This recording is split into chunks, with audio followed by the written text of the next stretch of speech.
اعوذ باللہ من الشیطان اللعین الرجیم بسم اللہ الرحمن الرحیم الحمد للہ وکفا وسلام علی عبادہ الذین اصطفی. درود بھیجیے محمد اللہ.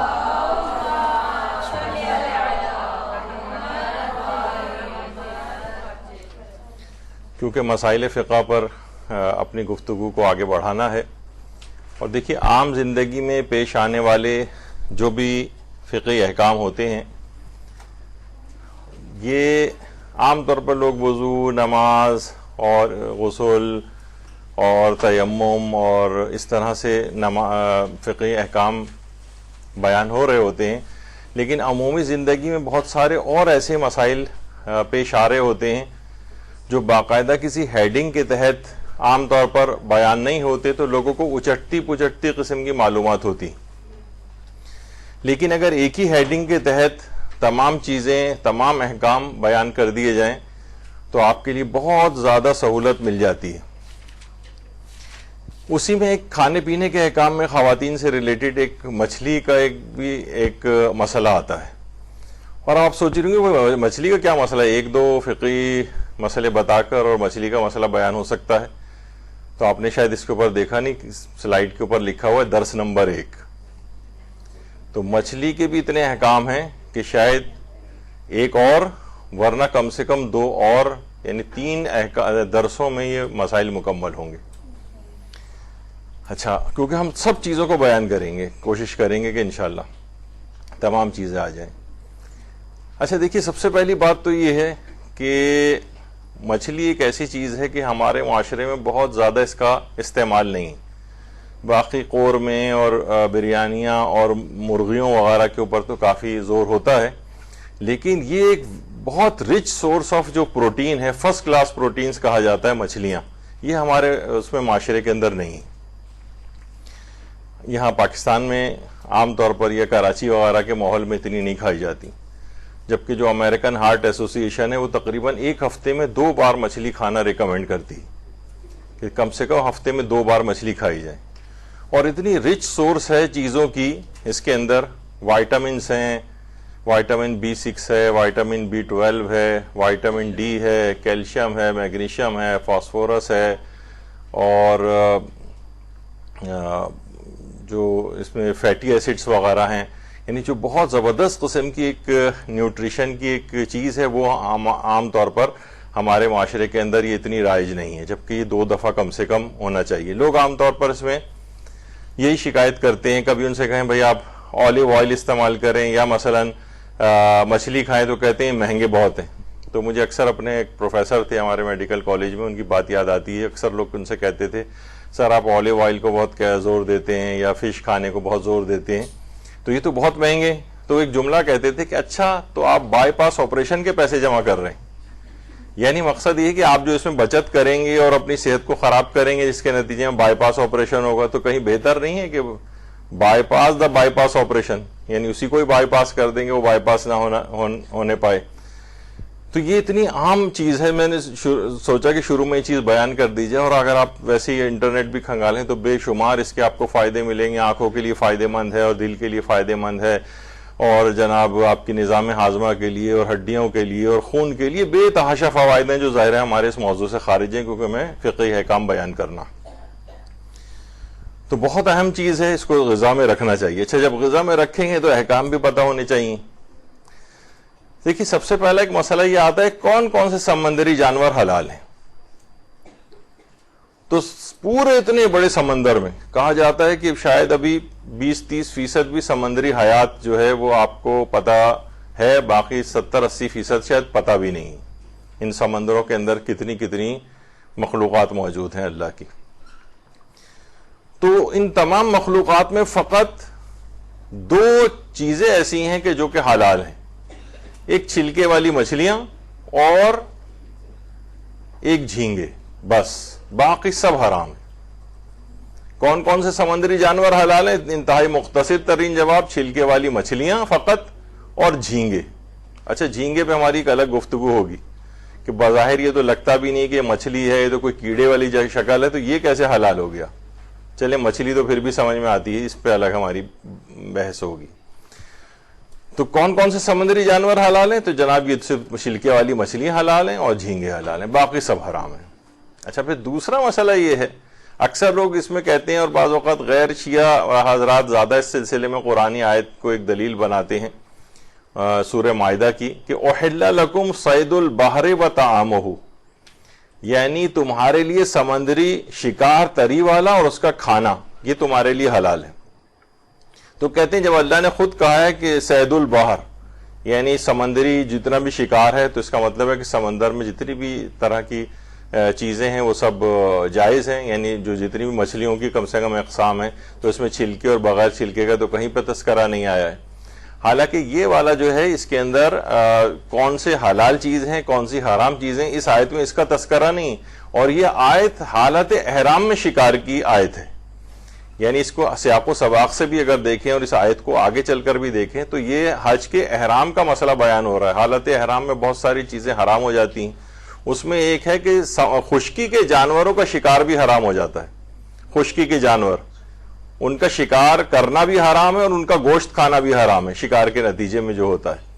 لیکن جو سمندری جانوروں کا جو وہ ہے شکار، وہ حالت احرام میں جائز ہے، یعنی شکار کرنا بھی جائز ہے، وطعامہ، اور اس کا کھانا بھی جائز ہے۔ تو عام زندگی کا تو یہ مسئلہ ہی نہیں ہے، یہ تو ہے مسئلہ حج کی جو خاص محرمات وغیرہ کا مسئلہ ہے کہ کون سی چیز حلال ہے کون سی چیز حالت احرام میں حرام ہے، یہ اس کا مسئلہ ہے۔ تو عام طور پر اس کو عمومی طور پہ کر کے بیان کیا جاتا ہے، اس کو دلیل بنایا جاتا ہے، جو کہ غلط دلیل ہے۔ اچھا، کون کون سے سمندری جانور ایسے ہیں کہ جن کا کھانا مکروہ ہے؟ تو اس کا جواب ہے ایک جانور بھی ایسا نہیں۔ یا تو سمندر کے اندر سارے کے سارے جانور بالکل مباح ہیں یا حرام ہیں۔ کوئی جانور ایسا بھی نہیں کہ جس کا کھانا مستحب ہو، کوئی جانور ایسا نہیں کہ جس کا کھانا مکروہ ہو۔ ابھی آگے چل کر جیسے کہ لوگ عام طور پر اس کو کہتے ہیں کہ جناب بہت سی ساری چیزیں ایسی ہیں معاشرے کے اندر جو مکروہ مشہور ہو گئی ہیں، عام جانوروں کی بھی مکروہ مشہور ہو گئی ہیں۔ مثلا آپ سنتی ہیں کلیجی کھانا مکروہ ہے، نہیں، کلیجی کھانا کسی بھی یعنی جو حلال کوئی جانور ہے کسی کی کلیجی کھانا مکروہ نہیں۔ اوجڑی کھانا مکروہ ہے، مشہور ہے، اوجڑی کھانا بھی مکروہ نہیں۔ مکروہ فقط گردے ہیں اور دل کے اوپر وہ جو کان نما سٹرکچرز ہوتے ہیں، اوریکل جن کو کہا جاتا ہے، وہ یا بہت موٹی موٹی رگیں جو ہوتی ہیں جانوروں کی، فقط وہ کھانا مکروہ ہے۔ تین چیزیں مکروہ ہیں، باقی حلال کوئی جانوروں میں کوئی بھی چیز مکروہ نہیں۔ تو سمندری جانوروں میں سے کوئی سا بھی جانور مکروہ نہیں، یا تو حرام ہے یا حلال ہے، بس یہ دو اقسام ہے، باقی کوئی قسم نہیں۔ تو عام طور پہ اگر لوگوں سے سنے بھی فلاں جانور مکروہ ہے سمندری، تو آپ اس کو سمجھ جائیں کہ یہ بات غلط بیان ہو رہی ہے، کیونکہ کوئی سمندری جانور مکروہ نہیں ہے۔ حتیٰ کہ لوگ اگرچہ بعد میں اس کی بات آئی کہ جھینگے کی، لوگ جھینگے کو مکروہ سمجھتے ہیں جبکہ جھینگا بھی مکروہ نہیں۔ تو لوگ کہتے ہیں بھائی اس کی بڑی مکروہ قسم کی شکل ہوتی ہے، تو اس سے شکل سے کوئی فرق نہیں پڑتا ہے کہ ہم اسے بڑے بیوٹی پارلر میں تیار بھی کر کے لے آئیں تو بھی اس کا کھانا جائز نہیں، یعنی کھانا ویسے ہی جائز رہے گا۔ تو بہرحال اس سے شکل کے سے کوئی فرق نہیں پڑتا ہے۔ تو سارے سمندری جانوروں میں کوئی بھی مکروہ نہیں ہے۔ اچھا، مچھلی جو ہے اس کے حلال ہونے کے فقط دو معیارات ہیں، دو معیارات ہیں بس مچھلی کے حلال ہونے کے لیے۔ ایک تو یہ اطمینان ہو کہ یہ پانی سے زندہ پکڑی گئی، زندہ پکڑی گئی۔ مری ہوئی مچھلی یعنی جو پانی کے اندر ہی مر جائے، وہ آپ کے پاس مری ہوئی مچھلی اوپر تیر رہی ہو پانی کے، کوئی اٹھا کر لے کر آ جائے اور آپ کو دے دے، تو یہ اگرچہ بہت سی غیر شیعہ فقہوں کے اندر یہ بات آئی ہے، کیونکہ وہ کہتے ہیں کہ اگر مچھلی پانی کے اندر ہی مر جائے تو وہ حلال ہے۔ اور بعض غیر شیعہ فقہوں میں ایک یہ بھی ہے کہ اگر پانی میں ہی مر جائے مچھلی اور طبعی طور پہ مرے اور الٹی ہو کر تیرنے لگے تو حرام ہوتی ہے، ورنہ حلال ہے۔ تو یہ بہرحال لیکن یہ آپ لوگوں کا تو مسئلہ نہیں، ہمارا یہ ہے کہ اگر پانی ہی کے اندر مچھلی مر جائے تو اس کا کھانا جائز نہیں ہے۔ تو یہ اطمینان ہونا چاہیے کہ یہ پانی سے زندہ پکڑی گئی، یہ پانی سے زندہ پکڑی گئی۔ جال ڈالا اور جال کے اندر مچھلی پھنس گئی، پھر جال کو باہر نکال لیا اور مچھلی طبعی طور پر اس کے بعد مر جائے پانی سے نکلنے کے بعد، تو ایک تو شرط یہ ہے، یعنی پانی کے اندر ہی اس کو مرنا نہیں چاہیے۔ اچھا، ایک تو یہ ہو گیا۔ دوسری شرط یہ ہے، ایک تو پہلی شرط کیا ہوئی کہ پانی سے زندہ حالت میں نکالی گئی ہو، دوسری شرط یہ ہے کہ چھلکے والی مچھلی ہونی چاہیے. اس پہ بھی ہماری آگے چل کر بحث آئے گی. اس کے اوپر خاص چھلکے ہونے چاہیے, چھلکے, اسکیلز. اچھا, ایک اور بات اس کے اندر بیان ہو جائے کہ کیا مچھلی جو ہے اس کو ذبح کرنا ضروری ہے؟ تو جواب ہے کہ یعنی مچھلی کو ہم نے زندہ حالت میں نکالا اور فوراً اس کو ذبح کر دیا, یعنی مچھلی کا جو اصل میں ذبیحہ وہ ہے وہ یہی ہے کہ پانی سے زندہ حالت میں اس کو نکال لیا جائے اور باہر آ کر وہ مر جائے. تو مچھلی کو ذبح کرنا ضروری نہیں ہوتا ہے. مرنے کے بعد ظاہر ہے کاٹا پیٹا جائے گا اس کو, لیکن بہت سے لوگ اگر یہ سمجھیں کہ جناب مچھلی ایک دم سے نکالی اور اس کے بعد اس کو اللہ اکبر کہہ کے جو ہے وہ ذبح کیا جا رہا ہو جس طریقے سے گائے بکری وغیرہ کیا جاتا ہے, تو ایسا کوئی مسئلہ نہیں. البتہ دیکھیں 3 جانور ایسے ہیں کہ جن کو ذبح نہیں کیا جاتا. ویسے تو تمام جانوروں کا ذبیحہ ہے, لیکن 3 جانور ایسے ہیں جس کے اندر ایک تو ظاہر ہے کہ مچھلی ہی ہے, اس کو ذبح نہیں کیا جاتا. دوسرا اونٹ کو ذبح نہیں کیا جاتا, اس کو نہر کیا جاتا ہے. یعنی اگر اونٹ کو اگر نہر نہ کیا جائے اور ویسی گردن پہ چھری پھیر کے عام طریقے سے ذبح کیا جائے تو جائز نہیں ہوگا اس کا گوشت کھانا ہے. اونٹ کو نہر کیا جاتا ہے خاص طریقے سے, اس کی گردن میں خاص جگہ پہ تلوار یا چھری مار کر اور اس سے خون نکالا جاتا ہے, جس کے بعد یہ اس کا کہلاتا ہے ذبیحہ. تیسری چیز ہے ٹڈی. ٹڈی بھی بالکل حلال گوشت جانور ہے, حلال ہے ٹڈی.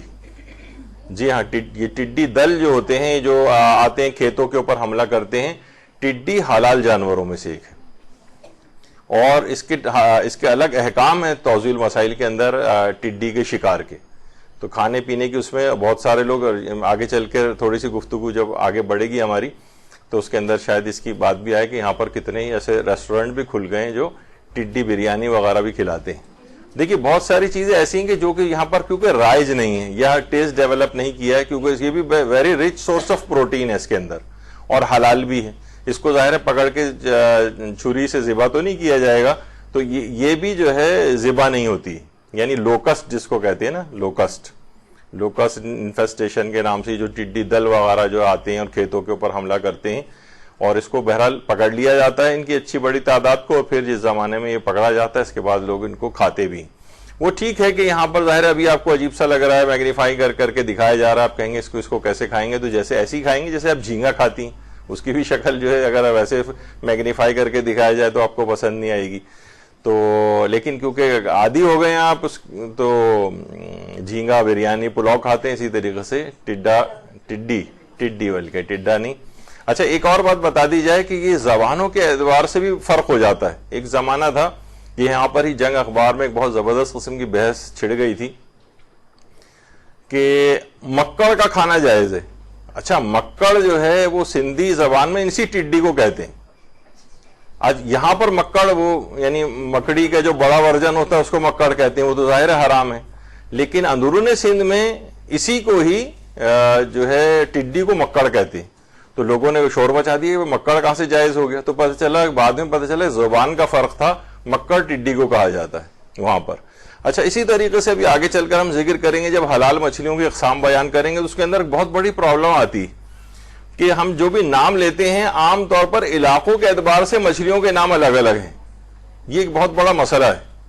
کسی جگہ اسی مچھلی کو کچھ اور کہا جاتا ہے, کسی جگہ کچھ اور کہا جاتا ہے, اور جناب زولوجی کے اعتبار سے کچھ اور کہا جاتا ہے, اور میرین سائنسز جو ہوتی ہیں ان کے اعتبار سے کچھ اور کہا جاتا ہے. تو اس طرح سے الگ الگ بہت ساری چیزیں علاقوں کے اعتبار سے. خیر وہ ابھی آگے چل کر آئے گا. تو 3 جانور ایسے ہیں, مچھلی, جی بالکل, یہ 3 جانور ایسے ہیں کہ جو کہ ذبح نہیں کیے جاتے ہیں. اونٹ بھی ذبح نہیں کیا جاتا اور ٹڈی بھی ذبح نہیں کی جاتی. اچھا, اب آگے چلیں. اچھا, ایک چیز اور دیکھیے, جب مسائل فقہ بیان ہوتے ہیں نا تو اس میں جتنی بھی پاسبلٹیز ہیں, یہ نہیں کہ وہ جو پاسبلٹیز ساری بیان ہو رہی ہوں وہ ساری کی بھی جائیں, لیکن صرف آپ کو ایک دماغ میں رہے. مثلا کیا اسی میں ایک مسئلہ آتا ہے کہ کیا زندہ مچھلی کو کھا سکتے ہیں, تو اس کا جواب یہ ہے کہ حرام نہیں, جائز ہے, کھا سکتے ہیں. لیکن یہ اب فوراً لوگ شور مچانے لگتے ہیں, اچھا تو پھر کیا اس کو زندہ کھانا شروع ہو جائیں سارے. بھائی یہ نہیں کہا جا رہا آپ سے کہ آپ ایسا کریں. ظاہر ہے حفظان صحت کے اصولوں کے مطابق مسئلہ ہو سکتا ہے اس کے اندر, طبیعت بھی اس سے کراہت کرتی ہے, لیکن یہ کہ اصلاً شریعت نے اس کو منع قرار نہیں دیا ہے. تو اگر کوئی بھی چیز اس انداز سے کوئی چیز بیان کی جائے تو اس کے معنی یہ نہیں ہوتے کہ اس چیز کو لازمی کیا جائے، بس ایک پاسبلٹی ہے، اور پاسبلٹی میں شریعت اور اسلام کا حکم یہ ہے کہ یہ کام حرام نہیں. تو یہ صرف ایک معلومات کے لحاظ سے، البتہ ہو سکتا ہے کہ مکروہ، ناپسندیدہ اس انداز کی چیز ہو کہ ایسا کام نہ کیا جائے، یا شدید کراہیت والا مسئلہ ہو، طبیعت بھی متنفر اس بات سے ہوتی، وہ ایک الگ مسئلہ ہے. تو بہرحال یہ بھی ایک فقہی مسئلہ ہوا. اچھا کیا جو مچھلی کا شکار کرتا ہے کیا اس کا مسلمان ہونا ضروری ہے؟ یہ بات آغا سیستانی سے بھی ایک استفتاء میں پوچھی گئی کہ کیا مچھلی کے شکار کے لیے جو شکاری ہے جس نے جال ڈالا ہوا اس کا مسلمان ہونا ضروری ہے؟ تو جواب ہے کہ نہیں، ضروری نہیں. جبکہ آپ نے اس سے پہلے تمام مسائل کے اندر سنا ہوا ہے ذبیحے کے احکام وغیرہ کے اندر کہ اس کو مسلمان ہونا ضروری ہے. جو بھی ذابح ہو، جو ذبح کرتا ہے جانور کو، اس کا مسلمان ہونا ضروری ہے. بلکہ بعض مسائل ایسے بھی ہیں جو کہ حج کے جو احکام ہیں اس میں تو ایک اور شرط امام خمینی لگاتے تھے، اگرچہ دیگر مراجع نہیں لگاتے، حتی رہبر معظم بھی نہیں لگاتے، آیت اللہ سیستانی بھی نہیں لگاتے، کہ حج کا جو جانور ہے اس کو ذبح کرنے والا فقط مسلمان ہونا نہیں بلکہ شیعہ اثنا عشری ہونا بھی ضروری. تو ایرانیوں کے اندر آپ کو پتا ہے کہ ایران کے اندر بقرہ عید وغیرہ کا ویسا اتنا رواج نہیں ہے. ہم کیونکہ اس ماحول اور معاشرے میں رہتے ہیں کہ جہاں پر دیگر ایسی مسلمان فقہ ہیں جن کے ہاں واجب ہے بقرہ عید کی قربانی کرنا کسی بھی مستطیع آدمی پر، لیکن شیعہ فقہ کے اندر اپنے چاہے کتنا ہی مالدار کیوں نہ ہو، بہرحال اس کے اوپر حج کی یہ جو بقرہ عید کی قربانی ہے وہ واجب نہیں ہے، مستحب ہے، تاکیدی مستحب ہے. تو اسی طریقے سے وہ مرضی ہے. تو ایران کے اندر یہ رائج نہیں، بلکہ ایک دفعہ بعض اوقات لوگ بیچارے نکلتے ہیں جو رشتہ دار، اکثر وہاں پہ لوگ رہ رہے ہوتے ہیں، ان کے رشتہ دار آئے ہوئے ہوتے ہیں، وہ کہتے ہیں بھائی ہم دیکھیں گے کہاں بقرہ عید وغیرہ میں جانور قربان ہو رہے ہیں. تو پتہ چلا وہاں کوئی چیز نظر ہی نہیں آ رہی ہوتی. جب نظر نہیں آ رہی ہوتی، وہاں رائج نہیں، تو عام طور پہ وہاں لوگوں کو جانور ذبح کرنے بھی نہیں آتے. یہاں تو ہر گھر کے اندر آپ کو پتا ہے ایک نئے قصائیہ آپ کو مل جاتا ہے، اتنی تعداد کے اندر یہاں پہ جانور قربان ہو رہے ہوتے ہیں. تو ایرانیوں قافلوں کو باقاعدہ قصائی اپنے ساتھ لے جانا پڑتا ہے، پروفیشنل قصائی جو جا کر وہاں جانور ذبح کرے، امام خمینی کی تقلید میں البتہ جو تھے، تو وہ شیعہ حسن عشری ہونا چاہیے. تو مچھلی کے شکار کے لیے البتہ تمام اس بات کے قائل ہیں، تمام، کہ اس کے لیے مسلمان ہونا بھی ضروری نہیں ہے شکاری کا. یعنی جو بھی مچھلی کا شکار کر رہا ہے، اگر کوئی کافر بھی جال ڈال کے بیٹھا ہوا اور زندہ حالات میں اس نے اس کو باہر نکال لیا ہے وہاں سے، تو اس کی بھی مچھلی کھائی جا سکتی ہے جو کہ اس نے شکار کی ہو. اچھا کیا مچھلی کے شکار کے وقت اللہ کا نام لینا ضروری ہے؟ جیسے ہمارے ہاں ہوتا ہے اللہ اکبر کہا اور اس کے اللہ اکبر کہتے ہوئے ذبح کرنا، اس کے اتنے سارے فقہی احکام ہیں جو قربانی کی کلاسز یہاں پر ہوئی ہیں ہمارے ہاں، اس کے اندر پورے 2 گھنٹے کے درس اس موضوع پر ہوئے ہیں جس میں سارے تفصیلی احکام بیان ہوئے. تو مچھلی کے شکار کے وقت اللہ کا نام لینا بھی ضروری نہیں، کیونکہ یہ ذبح کرنے والا مسئلہ نہیں، بس اس کو جال ڈال کے یا کوئی بھی چیز کر کے آپ کو زندہ حالت میں مچھلی کو باہر نکال لینا ہے، بس باہر آ کر وہ مر جائے، بس یہ کافی ہے. اس کے لیے اللہ کا نام لینا بھی ضروری نہیں ہوتا ہے. یعنی آیت اللہ سیستانی نے توضیح المسائل میں بھی لکھا ہے مسئلہ 2580 پر کہ مچھلی کے شکار کے وقت اللہ کا نام لینا یا مچھلی شکار کرنے والے کا مسلمان ہونا یہ بھی لازم نہیں ہے. صرف چھلکے والی مچھلی ہو اور پانی سے زندہ پکڑی جائے اس کا کھانا جائز ہے. بس یہ 2 شرطیں، بس اور کوئی شرط نہیں. اور یہ اطمینان ہونا چاہیے کہ پانی سے زندہ پکڑی گئی ہے. اچھا اب آپ کہیں گے کہ بھئی اطمینان کیسے ہوگا، ہم تو وہاں جا رہے ہیں دکان والے کے پاس اور وہاں پہ تو بس مچھلی رکھی ہوئی ہے خالی، اب یہ کیسے اطمینان ہوگا اس بات کا؟ تو بس یہ اطمینان ہونا چاہیے کسی بھی طریقے سے کہ پانی سے زندہ پکڑی گئی. اچھا اس کا اطمینان عام طور پہ پہلے ہاں یہ اگر بات بتا دی جائے کہ اگر مری ہوئی مچھلی جال میں پھنس جائے، یعنی ہمیں پتا ہو کہ پانی میں مر چکی تھی اور یہ جال میں پھنسی، اس کا کھانا جائز نہیں. ہاں جال میں آنے کے بعد مر جائے اس کا کھانا جائز ہے، ابھی آگے چل کے مسئلہ آئے گا. لیکن مری ہوئی مچھلی جال میں پھنس جائے تو اس کا کھانا جائز نہیں. اچھا عام طور پہ مری ہوئی مچھلیاں یہ دیکھیے اس کی پاسبلٹی بھی بہت کم ہوتی ہے کہ مری ہوئی مچھلی عام طور پر مچھلی جال پانی میں ڈالا جائے، کیونکہ اگر مچھلی مر جاتی ہے تو کیونکہ یہ پانی کی نسبت زیادہ ڈینس ہوتی ہے تو یہ سیدھی سنک کر جاتی ہے، یعنی ڈوب جاتی ہے پانی میں، یعنی بہت نیچے چلی جاتی ہے۔ اور اگر زیادہ دیر ہو جائے اسے مرے ہوئے تو بیکٹیریل ڈیکمپوزیشن ہوتی ہے اور اس میں گیسز بنتی ہیں اور یہ بالکل پانی کی سطح کے اوپر آ جاتی ہے۔ اچھا، جو جال پانی میں ڈالا جاتا ہے وہ اوپر کی سطح جو سمندر کی تیر رہی ہوتی ہے مچھلیاں اس کے لیے نہیں ہوتا، وہ گہرے پانی میں ڈالا جاتا ہے، تو عام طور پر اس میں وہی مچھلیاں پھنستی ہیں کہ جو کہ زندہ ہوتی ہیں۔ یعنی میں نے کہا نا، اگر جیسی مچھلی مری یا تو وہ تو ڈوب جائے گی نیچے، اور زیادہ دیر ہو جائے گی اسے مرے ہوئے تو اس میں گیسز بنیں گی، بیکٹیریل ڈیکمپوزیشن ہوگی اور اس کی وجہ سے وہ پھول کے گیسز کی وجہ سے اوپر آ جائے گی۔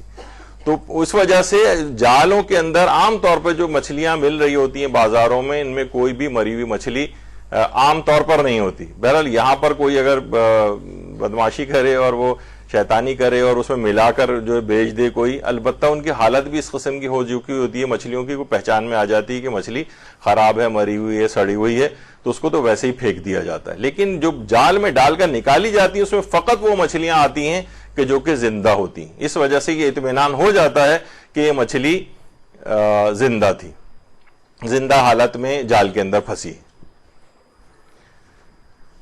تو یہ اس کا مسئلہ ہے کہ جال میں مری ہوئی مچھلیاں آنے کا احتمال بہت کم کیوں ہوتا ہے؟ اس کا جواب بھی آپ نے سن لیا کہ احتمال اس کا بہت ہی کم ہے، شاذ و نادر ہی کوئی اس طرح سے مچھلی جال کے اندر آئے کہ جو کہ مری ہوئی حالت میں تیر رہی ہو، کیونکہ یا تو وہ ڈوب جائے گی، بہت نیچے چلی جائے گی، جو جال کی اس سے دور ہو جائے گی رینج سے، یا پھر یہ کہ وہ بہت بالکل سطح سمندر کے اوپر آ جائے گی، جس کو عام طور پر وہ مری ہوئی مچھلیاں اس کو جال میں نہیں لیا جاتا ہے۔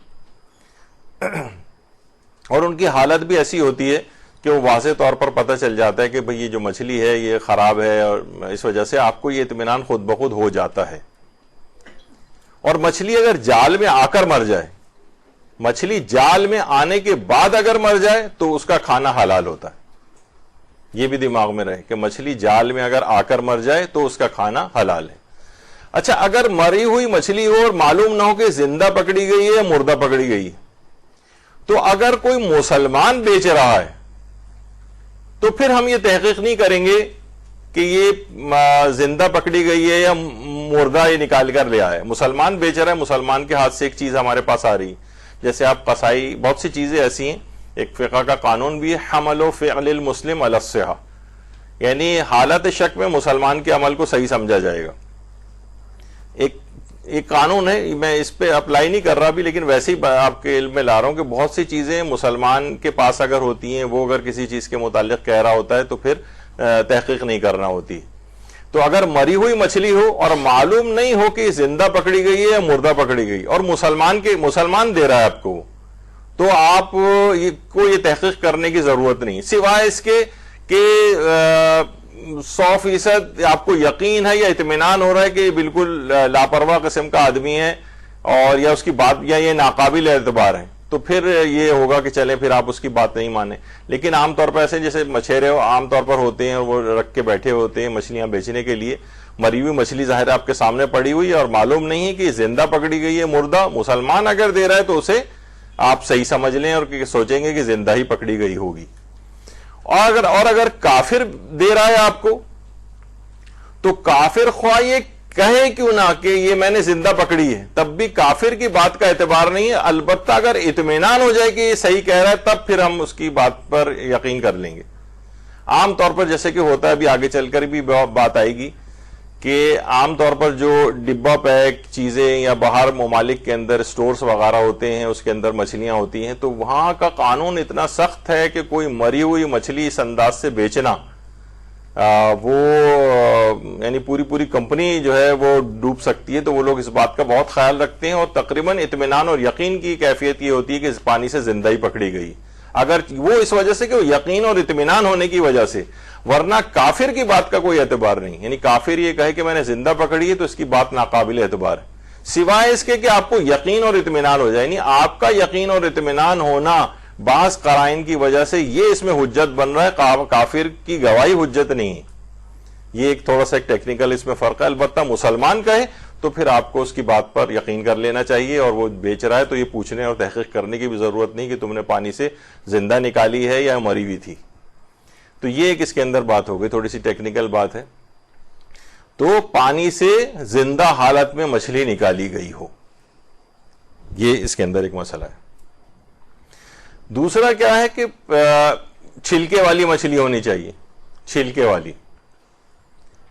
عام طور پر مچھلی کے اوپر چھلکے ہوتے ہیں جو کہ ہر شخص پہچانتا ہے، جنہیں اسکیلز کہا جاتا ہے۔ اچھا ایک چیز اور بھی ہے، بہت سے لوگ شاید جب مسئلہ پوچھ رہے ہوتے ہیں تو وہ کہتے ہیں کہ اچھا مچھلی ہمارے ہاں وہ جائز ہے کہ جس میں کانٹا ہوتا ہے یا جس میں ہڈی ہوتی ہے، اس سے مراد ان کے چھلکے ہی ہوتے ہیں، ورنہ مچھلی میں کانٹا یا مچھلی میں ہڈی، ہر مچھلی کے اندر، ظاہر ہے مچھلی ایسی کوئی تو چیز نہیں ہے ربر ٹائپ کی چیز، اس کے اندر بھی پورا ایک اسکیلیٹن ہوتا ہے، یعنی مچھلی کے اندر ہڈی بھی ہوتی ہے۔ تو ہڈی مراد نہیں ہوتی، بہت سے لوگ کہتے ہیں ہمارے ہاں تو ہڈی والی مچھلی جائز ہے نا، تو بغیر ہڈی کے تو کوئی مچھلی ہوتی نہیں ہے۔ یا اسی طریقے سے مچھلی کے اندر جو کانٹے ہوتے ہیں تو وہ بھی تقریباً ہر مچھلی میں ہوتے ہیں، کم یا زیادہ، یا ایک بہت سمے صرف ایک بڑا سا ہی کانٹا ہوتا ہے۔ تو وہ جو لوگ پوچھ بھی رہے ہوتے ہیں ان کی مراد مچھلی کے اوپر چھلکے ہوتے ہیں، وہ چھلکوں کو ہڈی کہہ رہے ہیں یا کانٹے کہہ رہے ہیں، وہ جبکہ پوچھ وہ چھلکا رہے ہوتے ہیں۔ یہ میں نے اس وجہ سے بتایا کہ عام طور پر یہ آپ بھی حیران ہوں گی کہ یہ اگر کوئی پوچھ رہا ہے کہ ہمارے ہاں ہڈی والی مچھلی یا کانٹے والی مچھلی فقط جائز ہے، تو اس سے مراد یاد رکھ لیجئے کہ وہ ان چھلکوں کو کہہ رہے ہوتے ہیں، اسکیلز کو۔ اچھا جو بغیر چھلکے کی مچھلیاں ہیں، بغیر چھلکے کی، یہ ہمارے یہاں حرام ہے۔ اچھا یہ کیوں حرام ہے؟ بہت سے لوگ اس پہ بہت سوال کرتے ہیں۔ تو دیکھیے الگ سے تو اس کے لیے کہ اس میں حکمت بیان کی گئی ہو کہ ہم چھلکے والی مچھلی کیوں کھاتے ہیں اور بغیر چھلکے کی مچھلی کیوں حرام، اس میں بہت ساری، اگر آپ ویسے ہی معلومات لیں لوگوں سے تو مختلف لوگ مختلف توجیحات بیان کرتے ہیں، لیکن وہ تمام چیزیں روایات کے اندر نہیں آئی ہیں، یعنی اسلام نے حکم نہیں بتایا۔ دیکھیے اس سے پہلے بھی میں نے بتایا تھا نا، ایک جملہ تھا کہ اسلام کی تمام احکامات ذو مصلحت ہیں اور اس کی تمام ممنوعات ذو مفسدہ ہیں، یعنی اسلام نے جتنے بھی احکامات دیے اس میں کوئی نہ کوئی مصلحت پائی جاتی ہے، کوئی نہ کوئی اچھائی ہے، کوئی نہ کوئی فلسفی ہے، کوئی نہ کوئی لاجک ہے اس کے پیچھے، لیکن ہمیں زیادہ تر احکامات کی مصلحتیں پتہ نہیں۔ شاید اگر ہم تمام مثلا 14.5 لاکھ کے قریب فقہی احکام کہا جاتا ہے نا، 14.5 لاکھ فقہی احکام ہیں اور 14.5 لاکھ میں سے 1545 واجبات ہیں، 1448 حرام ہیں، ان حرام 1448 میں سے بھی 100 یقینی کبیرہ ہیں، 100 گناہ کبیرہ ہیں، 100 میں سے 82 یقینی کبیرہ ہیں اور 18 میں اختلاف چلا آ رہا ہے کہ کبیرہ ہیں یا نہیں مثلا۔ تو بہت اس میں ٹیکنیکل چیزیں آ جاتی ہیں۔ اب ہم کہیں کہ بھئی فلاں چیز کیوں اسلام نے حرام قرار دی ہے، تو جب ہم تمام احکامات کو دیکھتے ہیں شاید ہمیں 98-99% احکامات ایسے نظر آتے ہیں جن کی حکمت اسلام نے بتائی نہیں۔ یہ واجب ہے تو کیوں واجب ہے، چند ایک کی بتائی بھی ہیں، علل الشرائع کے نام سے شیخ صدوق نے کتاب بھی لکھی ہے جس میں احکامات کی علتیں بیان کی ہیں، لیکن وہ مکمل اسلامی احکام کو تو کور نہیں کرتی ہے۔ تو ہم دیکھتے ہیں 90-95-98% تو احکامات کی علتیں ہمیں معلوم ہی نہیں ہیں۔ لوگ کہتے ہیں بھائی اسلام تو دیکھیں ہم تو نا لاجک کو مانتے ہیں خالی، بھائی اسلام نے ایک چیز بتائی نہیں۔ جیسے حج کے کتنے احکام ہیں، امام خمینی بھی کہا کرتے تھے کہ حج کے جو بھی اس میں حکمت کا ہمیں نہ ملنا یہ خود ہی ایک حکمت ہے اس کی، یعنی اگر دیکھیے اگر ہر چیز اس طرح سے پتہ چل جائے کہ اس میں یہ نقصان ہے وہ نقصان ہے، کافر بھی مان رہا ہے آپ بھی مان رہے ہیں تو اس کے اندر کیا فرق ہوا؟ اصل مومن تو وہ ہے نا جو غیب کی باتوں پہ ایمان رکھتا ہے، اللہ نے جو چیز نہیں بھی بتائی بس حکم دے دیا تو ہم سمجھ جائیں کہ اس میں ہمارا کوئی نقصان ہے جو ہمیں منع کیا گیا ہے۔ تو اسی طریقے سے بس یہ چیزیں بھی ہیں۔ حج کے احکام میں بھی یہی ہمیں سمجھ میں نہیں آتا کہ کیوں حاجی کو اس قسم کا لباس پہنایا جا رہا ہے، یہ چکر کیوں، یہ کنکر جو ہے ایک پتھر کی دیوار پہ کیوں مارے جا رہے ہیں، غلطی ہم کر رہے ہیں، کفارے میں جانور کو ذبح کرنا پڑ رہا ہے، اور بے شمار حج کے احکامات کی علتیں ہمیں سمجھ میں نہیں آتی۔ صفا و مروہ میں ٹھیک ہے حضرت حاجرہ بھاگی تھیں، لیکن اس کے بعد یہ 7 چکر ہم کیوں اب تک لگاتے آ رہے ہیں؟ تو بہت ساری خود سے لوگوں نے اور غور و فکر کر کے اس کی علتیں حکمتیں کچھ تلاش کی ہیں، لیکن اصلاً وہ احادیث کے اندر اس انداز سے بیان نہیں ہوئی۔ بس آپ کو یہ ہے کہ آپ کو حکم ماننا ہے۔ تو بغیر چھلکے کی مچھلیوں کا بھی لوگ اکثر شاید اپنے آفیسز میں اور دیگر جو ان کے ہوتے ہیں اسکول کالجز یونیورسٹیز میں وہاں پہ چیزیں نکل کے آتی ہیں, آپ کہتے ہیں بھائی میں تو بغیر چھلکے کی مچھلی نہیں کھاؤں گی, تو وہاں پہ بحثیں چڑھ جاتی ہیں بھائی کیوں نہیں کھائیں گے, علت کیا ہے, لاجک کیا ہے. تو اس کے اندر یہی کہ لاجک اس کی بتائی نہیں گئی ہے. ٹھیک ہے بہت سارے لوگوں نے خود سے لاجکیں کچھ نکال لی ہیں اس کی لاجکس, لیکن یہ کہ وہ اصلاً اسلام نے نہیں بتائیں. لیکن ایک چیز اور ہے, منسوخات. منسوخات کہتے ہیں وہ کچھ قومیں ایسی تھیں کہ کچھ گناہ انہوں نے ایسے کیے جن کی پاداش میں وہ مسخ کر دی گئی. جیسے بندروں کو کہا جاتا ہے کونوا قردۃ خاسئین, ذلیل بندر بن جاؤ. تو وہ انسان تھے لیکن اللہ کا عذاب آیا, بندر بن گئے. کہا جاتا ہے ہاتھی بھی اسی کے اندر ہے. اور پوری منسوخات کی ایک لسٹ ہے کہ جو کہ اچھا یہ ضرور ہے کہ یہ ان کی نسلیں نہیں چلی آ رہی, بلکہ وہ تو چند دنوں کے اندر وہ مسخ شدہ تھے, وہ مر گئے تھے سارے. اور اس کے بعد اللہ نے ان کی شکل پر عبرت کے نشان کے طور پر اس طرح کے جانور اور یا یہ مخلوقات خلق کی ہیں تاکہ آئندہ کے لیے عبرت رہے, کہ یاد آئے بندر کو دیکھ کے اچھا یہ والا عذاب ان کے اوپر اس قوم پر آیا تھا اس گناہ کی وجہ سے, ہم بھی اس گناہ سے بچیں. تو اسی طریقے سے جو بغیر چھلکے کی مچھلیاں ہیں روایات میں, یا بغیر چھلکے کی, جن پہ چھلکے نہیں ہوتے, یہ ان کو کہا جاتا ہے کہ یہ ان مسخ شدہ قوموں کی یادگاریں ہیں. اور کچھ روایات بھی اس سلسلے میں آئی ہیں, جیسے کہ کہا جاتا ہے ایک دفعہ حضرت امیر المومنین علی ابن ابی طالب علیہ الصلوۃ والسلام اللہم صلی علی محمد.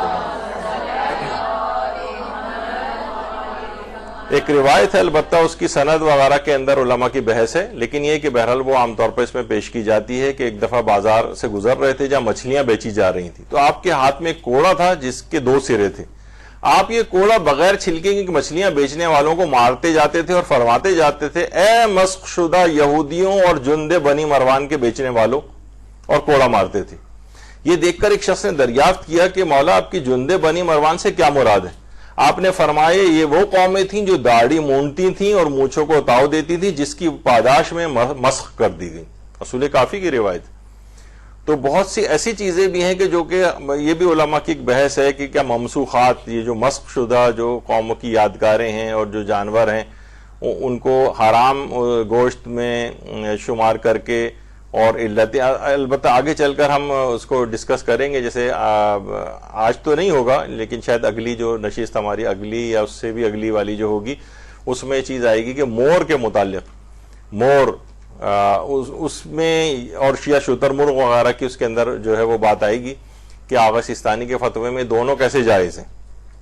تو یہ بھی علماء کے در, شتر مرغ میں تو خیر اختلاف نہیں ہے, البتہ مور وغیرہ کے اندر جو ہے فقہا میں ایک اختلاف ہے. اختلاف کی وجہ کچھ روایات ہیں, اس میں منسوخات کی بحث بھی, یعنی مسخ شدہ کے اندر یہ آتا ہے یا نہیں. تو بہرحال اس طرح سے تو یہ وہ قومیں تھیں, امام نے فرمایا کہ جو داڑھی کو مونڈتی تھیں. اور جو وہ ہے مفاتیح الجنان, اس میں زیارت ائمہ کے آداب میں یہ چیز لکھی ہوئی ہے مفاتیح میں, کربلا میں کہ ظاہر نے امام حسین کو خواب میں دیکھا تھا اور امام حسین نے اس سے فرمایا تھا کہ اپنے وطن میں جب تم لوگ داڑھی منڈواتے ہو تو ہمارے دلوں پر کاری ضرب پڑتی. یعنی یہ عمل امام کے دل کو بھی دکھ پہنچاتا ہے, اور یہی وجہ ہے کہ ہمارے تمام علماء جو ہے اس وقت جو موجودہ ہیں وہ سب احتیاط واجب کی بنا پر مردوں کے لیے داڑھی کا مونڈنا حرام قرار دیتے ہیں. اس کے الگ احکام ہیں, اور یہاں پر ہماری 1.5-2 گھنٹے کی نشست اس پہ ہو چکی ہے, اس کے احکام پر بھی پچھلے سالوں میں. تو بہرحال وہ اس کا ایک آپ ذکر کر دیا اس میں. تو کچھ علماء ایسے بھی ہیں کہ جو فتوے کی بنا پر حرام قرار دیتے ہیں, البتہ شاذ و نادر کچھ علماء ایسے ہیں کہ جو کہ جنہوں نے اس کی حرمت کا فتویٰ نہیں دیا ہے. ان میں سے بھی حال ہی میں آیت اللہ شیخ یوسف ثانوی کا کچھ عرصے پہلے انتقال ہوا ہے, البتہ وہ بہت شاذ فتویٰ ہے. زیادہ تر جو کثیر تعداد میں علماء ہیں وہ سب احتیاط واجب لگا کے منع کرتے ہیں, یا کچھ فتوے کی بنا پر, جیسے آیت اللہ حافظ بشیر نجفی, وہ فتوے کی بنا پر مونڈنے کو حرام قرار دیتے ہیں. خیر, اچھا اب سابقہ زندگی میں اگر ہم غلط فہمی میں بغیر چھلکے کی مچھلیاں کھا چکے ہوں, اکثر ہوتا ہے کہ جناب ریسٹورنٹ میں گئے, دعوت میں گئے, وہ وہاں پر جو ہے نا مچھلی منگوا لی بغیر اس تحقیق کیے, اور اس طرح سے مچھلی ہم کھا چکے ہیں. تو ظاہر ہے اس میں جو لاپرواہی والی صورتحال کے تحت جو آپ نے اس طرح سے مچھلی کھائی ہے وہ ایک یقیناً ایک حرام پہلو تھا اس کے اندر, اس کی توبہ کرنی پڑے گی. کیونکہ جب بھی کوئی انسان کوئی چیز کھا رہا ہوتا ہے تو وہ دیکھ لیا کرے. قرآن کی آیات بھی اس سلسلے میں ہے کہ وہ کیا چیز کھا رہا ہے, یعنی حلال ہونی چاہیے اور یہ واضح طور پر اس کی حلال ہونے کا آپ کو پتہ ہونا چاہیے۔ اچھا، کیا بغیر چھلکے کی مچھلی بیچ سکتے ہیں؟ یہ بھی ایک فقہی حکم ہے، بغیر چھلکے کی مچھلی بیچنے کا۔ تو دیکھیے، بغیر چھلکے کی مچھلی بیچ تو سکتے ہیں، بیچ سکتے ہیں، البتہ معلوم ہے مثلا کہ کوئی شیعہ ہے اور وہ اس کو بغیر چھلکے کی مچھلی لے جا رہا ہے ہم سے خرید کر، مثلا ہو سکتا ہے کوئی آدمی کسی سٹور پہ ہی جاب کرتا ہو اور وہ بغیر چھلکے کی مچھلی، اور ایک مومن ہمارے پاس آیا اور وہ جان بوجھ کے کہ میں اس کو کھاؤں گا، تو بہرحال اس کو تو پھر بیچنا جائز نہیں ہے۔ لیکن بہت سی اور فقہوں والے جو ہیں، جو کہ غیر شیعہ فقہ سے تعلق رکھتے ہیں، جن کی اپنی فقہ میں بغیر چھلکے کی مچھلی جائز ہے، جیسے کہ برادران اہل سنت وغیرہ کے ہاں، تو ان کو فروخت کی جا سکتی ہے۔ البتہ اس سے یعنی دیکھیے، فقہی احکام میں قیاس نہیں کرنا چاہیے۔ اب آپ نے سوچا کہ اچھا، جب بغیر چھلکے کی مچھلی کیونکہ ان کی فقہ میں جائز ہے تو لہٰذا ہم بیچ سکتے ہیں، تو یہ ہر جگہ کا قانون نہیں۔ مثلا آپ یہ نہیں کہہ سکتے کہ مثلا عیسائی فقہ کے اندر جو ہے وہ سور کا گوشت کھانا جائز ہے تو ان کو سور کا گوشت بیچ بھی سکتے ہیں، نہیں، سور کا گوشت بیچ نہیں سکتے۔ شراب اگر ان کی اس میں جائز ہے تو شراب بیچ نہیں سکتے، تو وہ بیچنا بھی حرام ہے، اس کے مقابلے میں اجرت لینا بھی حرام ہے۔ تو عام طور پر وہ افراد کے جو کہ اسٹورز وغیرہ پہ کام کرتے ہیں اور وہاں سور بھی مثلا آیا، وہ سب کچھ اس نے ٹن پیکس لیے اور اس کے اندر سور کا گوشت بھی خرید کے لے جا رہا ہے، تو یہ خرید و فروخت کاؤنٹر پہ کھڑا ہوا شخص بھی جو ہے نہیں کر سکتا ہے۔ اب ان کو اپنے مسائل کو دیکھنا چاہیے، بہرحال یہ جائز نہیں۔ لیکن کوئی مسلمان جس کی اپنی فقہ میں بغیر چھلکے کی مچھلی کھانا جائز ہو، وہ اگر ہم سے خرید و فروخت کر کے لے جا رہا ہو تو جائز ہے، یعنی اس کو بیچ سکتے ہیں۔ تو اس طرح سے مسلمان افراد کو بیچ سکتے ہیں۔ اچھا، کسی غیر شیعہ مسلمانوں سے مچھلی خریدنے کا کیا حکم ہے؟ تو غیر شیعہ مسلمانوں سے مچھلی خرید بھی سکتے ہیں، مچھلی خرید بھی سکتے ہیں، البتہ بس وہی دو اطمینان ہونے چاہیے کہ مچھلی کو پانی سے زندہ نکالا گیا ہے، جیسے کہ ہم نے کہا کہ وہ اطمینان عام طور پہ ہوتا ہے، اور مچھلی پر چھلکے ہونے چاہیے، وہ تو آپ اپنی آنکھوں سے اس وقت دیکھ ہی لیں گے کہ مچھلی پر چھلکا ہے یا مچھلی پر چھلکا نہیں۔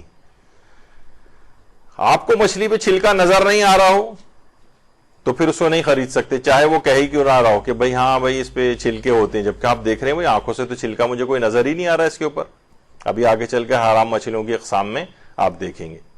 تو بہرحال غیر شیعہ بھائیوں سے ہم مچھلی خرید بھی سکتے ہیں، دو اطمینان ہونے چاہیے، مچھلی چھلکے والی ہے اور پانی سے زندہ نکالی گئی ہے۔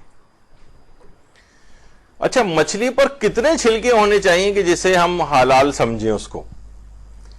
تو اس کا جواب یہ کہ اگر اصلاً ایک چھلکا بھی مچھلی کے اوپر ہے، یہ نہیں کہ پوری مچھلی چھلکوں سے بھری ہوئی ہو، یعنی اگر اس کے جسم پر اصالتاً ایک چھلکا بھی موجود ہو تو وہ مچھلی حلال ہے۔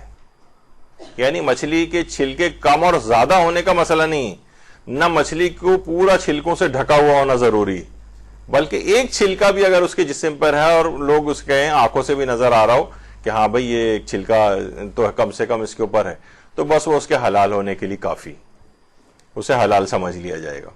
تو ضروری نہیں کہ پورے اس طرح کی چھلکے ہوں اس کے اوپر تو آپ اس کو حلال سمجھیں۔ اچھا، بعض اوقات یہ ہوتا ہے کہ مچھلی پر اگر چھلکے تھے لیکن اب باقی نہیں رہے،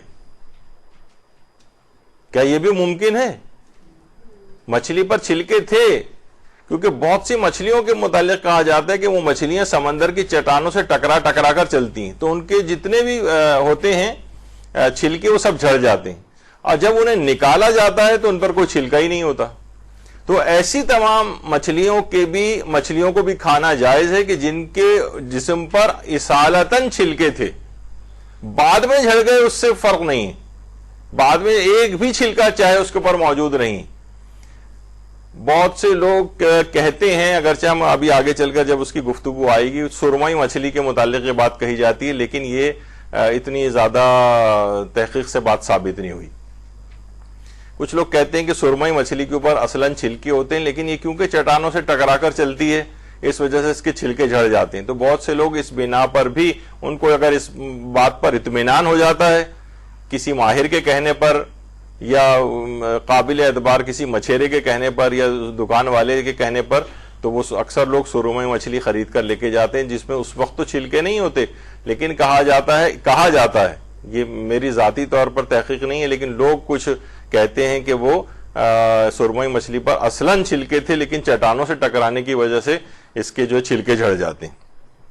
اچھا، مچھلیوں کے چھلکے اگر جھڑ بھی جائیں تو مچھلیوں کے یہ نہیں کہ بس ایک دفعہ جھڑ گئے تو اس کے بعد دوبارہ نہیں، ان کے ری گرو بھی ہو جاتے ہیں چھلکے، یعنی اگر چھلکے جسم سے جھڑ جائیں تو ری گرو بھی ہو جاتے ہیں۔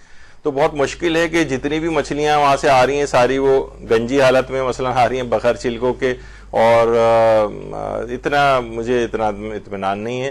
البتہ اگر کوئی شخص اس طرح سے ہو اور اس کو کسی ماہر کے کہنے پر اطمینان ہو جائے تو پھر کھا سکتا ہے سرمئی کو بھی، لیکن اس کا بھی مسئلہ آگے چل کر آئے گا۔ تو چھلکے اگر اصلاً موجود ہوں تو ٹھیک ہے۔ اچھا دیکھیے، اب یہ ہوتا ہے کہ یہ چھلکے والی مثلا مچھلی تھی، چٹانوں سے رگڑنے کی وجہ سے اس کے چھلکے سارے جسم سے اتر گئے، تو یہ بھی مچھلی جائز مچھلی، اگرچہ ہماری حالت جس حالت میں ہمارے سامنے آ رہی ہے اس وقت اس کے جسم پر چھلکے نہیں لیکن اصلاً تھے، تو بھی اس کو استعمال کر سکتے ہیں، کھا سکتے ہیں۔ اچھا، ایسی کوئی مچھلی کھانا کہ جس کے متعلق شک ہو کہ پتہ نہیں اس پر چھلکا تھا بھی یا نہیں، زیادہ تر یہ والا مسئلہ ہو سکتا ہے۔ اب آپ کے سامنے مثلا سرمئی بھی اگر آ گئی اور آپ کو یہ پتہ ہی نہیں ہے، نہ کوئی تحقیق ہے، نہ کسی ماہر کے کہنے سے بات پتہ چلی ہے، تو ایسی کوئی مچھلی جس کے جسم کے جس پر شک ہو رہا ہے، آپ کو پتہ نہیں اس کے جسم پہ چھلکا تھا بھی یا نہیں، پتہ نہیں ان مچھلیوں میں سے تو نہیں ہے جو چٹانوں سے رگڑ کے چلتی ہیں اور چھلکے اتر جاتے ہیں، تو اس کا حل یہ ہے کہ ایسی مچھلی کو کھانے سے اجتناب کیا جائے گا، اور ایسی مچھلی نہیں کھا سکتے کہ جس کے متعلق شک ہو کہ پتہ نہیں اس پر چھلکا تھا بھی یا نہیں تھا۔ اس مچھلی پر چھلکا تھا بھی یا نہیں تھا، ایسی مچھلی کو نہیں کھا سکتے۔ ابھی آگے چل کر اس کا پریکٹیکل اپلیکیشن آپ سنیں گی۔ اچھا، اگر مچھلی کے آنکھوں سے تو چھلکا نظر نہیں آ رہا ہے لیکن خوردبین سے نظر آتا ہے، مثلا مائکروسکوپ سے دیکھیں تو اس پہ چھلکے نظر آ رہے ہیں اس کے اوپر، لیکن بظاہر آنکھ سے نہیں نظر آ رہا ہے، تو دیکھیے یہ ایک بہت بڑا ایک مسئلہ ہی ہے۔ ہماری شاید اگلی جو نشست ہوگی یا اگلی سے اگلی جو ہوگی جس میں شارک مچھلی کا مسئلہ ہم بیان کریں گے، وہاں پر ایک بہت بڑی ایک بحث ہے، اور اس میں فقہاء میں اختلاف بھی ہے، اور انشاءاللہ بڑی دلچسپ بحث ہوگی، اس پہ ہم آگے چل کر ذکر کریں گے۔ ایک دفعہ ہم نے مدرسے کی ایک پوسٹ میں اس بات کا جو ہے وہ تذکرہ ہوا تھا، تو بہت لوگوں نے اس کے اوپر شور مچایا تھا، تو اس کے بعد مراجع کے استفتاحات اور وہ، لیکن اس میں اب ہم زیادہ وضاحت کے ساتھ اس کو بیان کریں گے کہ اس کا صحیح مسئلہ کیا ہے۔ جو مسئلے نے مدرسے نے لکھا تھا وہ ٹھیک مسئلہ تھا بالکل، بعد میں جو دیگر استفتاحات منگوائے اس سے اس بات کی تائید بھی ہو گئی۔ تو بہرحال اس میں ایک ہے کہ خوردبین سے نظر آ رہے ہیں، آنکھوں سے نظر نہیں آ رہے، تو آیت اللہ سیستانی فرماتے ہیں نہیں یہ کافی نہیں، اگرچہ تفصیل اس میں آگے آئے گی اگلی نشستوں میں۔ آیت اللہ سیستانی فرماتے ہیں نہیں یہ کافی نہیں، آنکھوں سے نظر، عرف کہے کہ ہاں اس کے جسم پر چھلکے ہیں، یہ نہیں کہ ہم اس مچھلی کو اٹھا کے لے جا رہے ہیں اور لیب کے اندر لے جا کے کسی مائکروسکوپ کے نیچے رکھ کے اس کو دیکھیں، وہ کہتے ہیں نہیں۔ اور اصلاً دیکھا جائے تو یہ ویسے ہی اختلاف ہے جو کہ ٹیلیسکوپ وغیرہ سے دیکھنے والا اختلاف ہے، جیسے کہ رہبر معظم ہے، ان کا نظریہ ہے کہ اگر چاند کو ٹیلیسکوپ سے بھی دیکھیں اور آپ کے نزدیک ثابت ہو جاتا ہے ٹیلیسکوپ سے نظر آ رہا ہے تو بھی وہ آپ کے لیے کافی ہے، ان کی تقلید میں، ان کے فتوے میں۔ اسی طرح سے وہ کہتے ہیں کہ وہ ٹیلیسکوپ اور یہاں پر یہ مائکروسکوپ، اگر مائکروسکوپ سے نظر آ رہے ہیں چھلکے تو رہبر معظم کے فتوے میں اس مچھلی کو حلال سمجھ لیا جائے گا۔ لیکن آغا سیستانی کہتے ہیں وہاں پہ وہ ٹیلیسکوپ کو نہیں مانتے، کہتے ہیں عام عادی آنکھ سے، نیکڈ آئی سے نظر آنا چاہیے چاند، اور اسی طریقے سے عام عادی آنکھ سے نظر آنا چاہیے یہ چھلکے، مائکروسکوپ وغیرہ نہیں چلے گی، جس طرح ٹیلیسکوپ نہیں چلے گی چاند کے مسئلے پر۔ تو یہ ایک مسئلہ آئے گا، لیکن البتہ اس کی تفصیل ہم شارک والے مسئلے کے اندر زیادہ وضاحت کے ساتھ بیان کریں گے۔ تو یہ اگرچہ یہ آپ نے دیکھا کہ پارٹ اس میں نظر آ رہا ہے، مثلا یہ شارک مچھلی ہے، اس کو جب مائکروسکوپ سے اگر اس کی کھال کو دیکھیں تو اس پر یہ خاص قسم کے اسکیلز نظر آتے ہیں اس کے اوپر، تو رہبر معظم کا فتویٰ کچھ اور ہو جائے گا اور آیت اللہ سیستانی کا فتویٰ کچھ اور ہو جائے گا اس سلسلے میں۔ تو خوردبین سے اگر چھلکے نظر آ رہے ہوں تو آغا سیستانی کے نزدیک کافی نہیں ہے، مچھلی کو حرام سمجھا جائے گا، اور رہبر معظم کے نزدیک ثابت ہو جاتا ہے کہ خوردبین سے نظر آ رہے ہیں چھلکے، تب بھی وہ کہتے ہیں کہ وہ مچھلی حلال ہے۔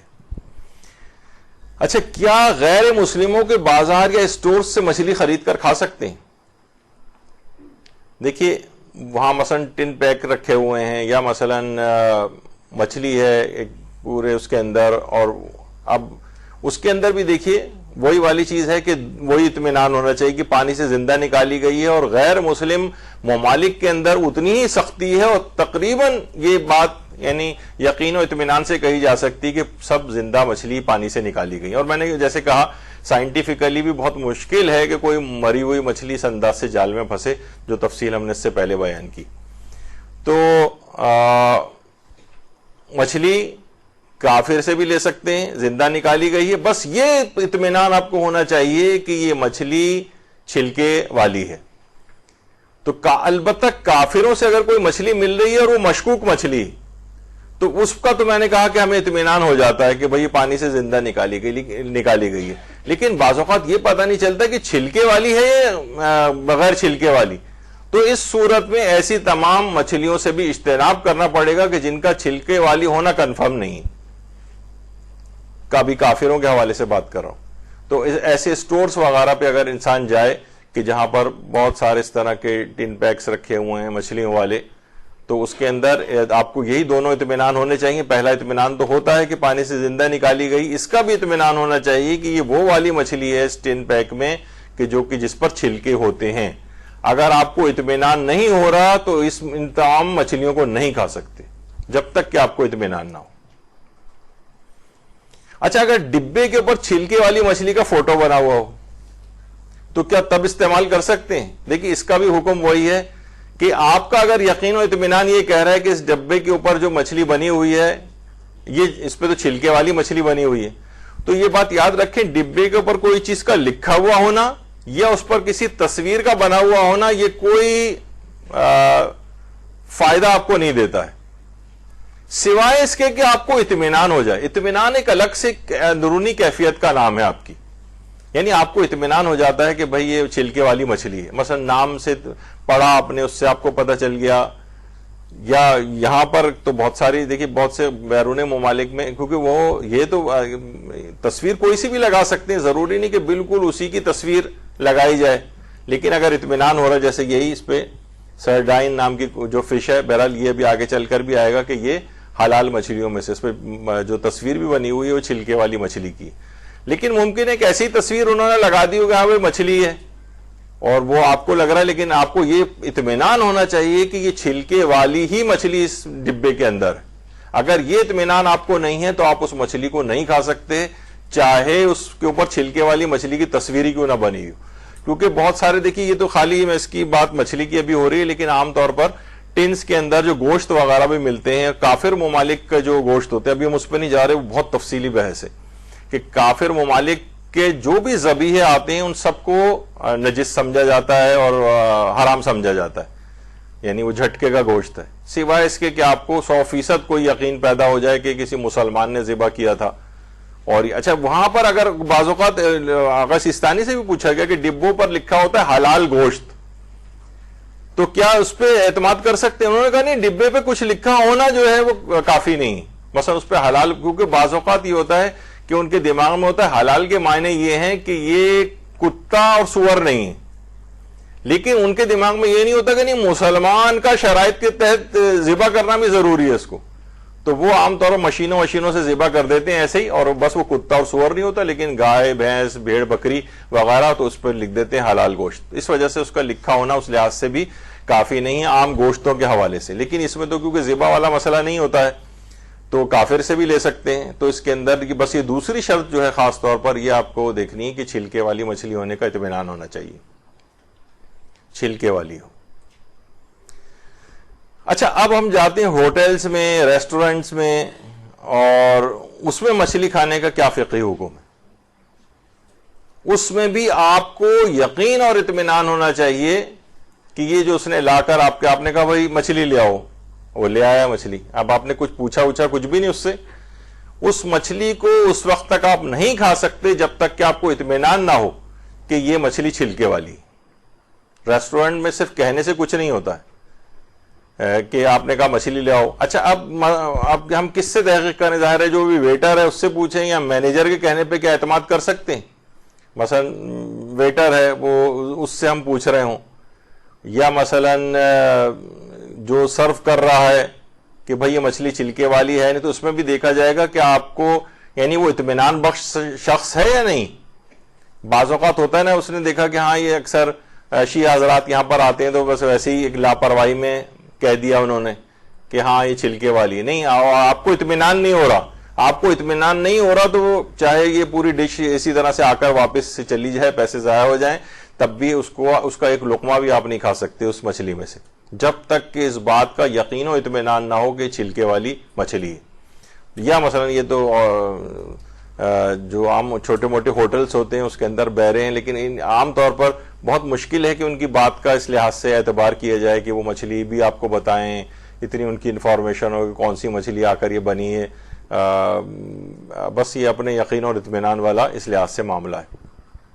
اچھا, ہم کسی شادی بیاہ کی تقریب میں گئے یا کسی دعوت دے کے کسی نے بلایا, تو وہاں پر بھی یہی مسئلہ ہے کہ ہمیں اگر کسی شیعہ نے دعوت پہ بلایا ہو آپ کو اور کہا کہ مچھلی کی دعوت ہے آ جائیے, تو شیعہ نے اگر آپ کو کسی مومن نے دعوت کی ہے تو پھر آپ کو اس بات کی تحقیق کی ضرورت نہیں ہوتی ہے کہ یہ مچھلی چھلکے والی ہے یا بغیر چھلکے کی, سوائے اس کے کہ وہ اتنا لاپرواہ ہو دینی معاملات میں کہ وہ اس فرق کو کس کا قائل ہی نہیں ہو, اس کا قائل ہی نہ ہو کہ اس کی پرواہ ہی نہ کرتا ہو حلال و حرام کی, تو پھر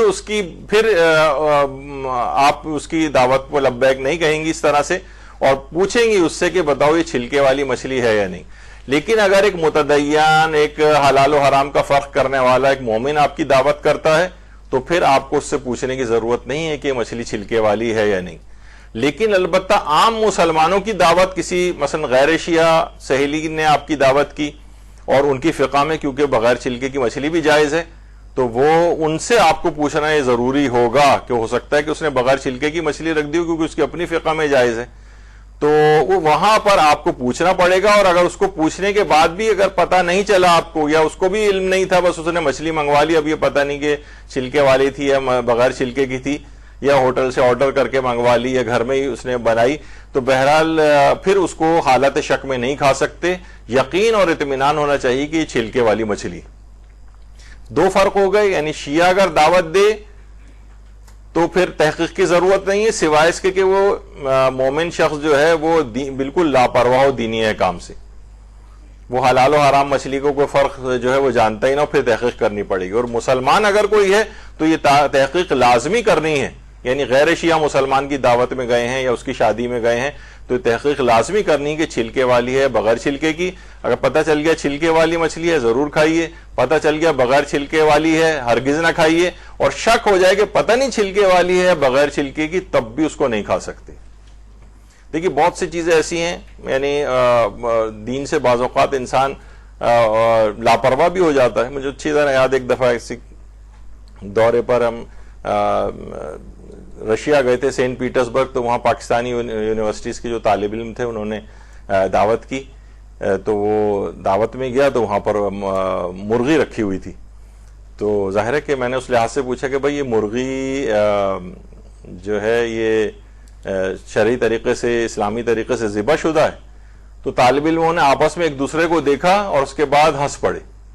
تو میں بڑا حیران ہوں کہ ہنسنے کی اس میں کیا بات تھی. کہا کہ جب ہم نئے نئے یہاں پر سینٹ پیٹرز برگ آئے تھے رشیا میں پڑھنے کے لیے, تو اس وقت ہم بھی یہی بہت احتیاط کرتے تھے, لیکن کچھ عرصے بعد جب زیادہ دن بھوکا رہنا پڑا ہم کو تو پھر یہ احتیاط بھول گئے, اب ہم سب لوگ بسم اللہ پڑھ کے کھا لیتے. لیکن یہ والی جو مرغی ہے کم سے کم یہ ہمیں پتا تھا کہ آپ آئیں گے یہ چیز پوچھیں گے, تو یہ ہم مسلمان کی دکان سے صحیح طریقے سے ذبح شدہ مرغی لے کر آئے آپ کے لیے. لیکن بہرحال اوور آل جو دماغ میں سین تھا, میں نے کہا ہو سکتا ہے ابھی یہ میری اس پہ کر رہے ہوں تو اس سے کھانے سے احتیاطی کی. تو یہ بہرحال یہ دماغ میں رہنا چاہیے کہ اکثر افراد دین کے معاملات میں اس طرح سے لاپرواہ بھی ہو جاتے ہیں.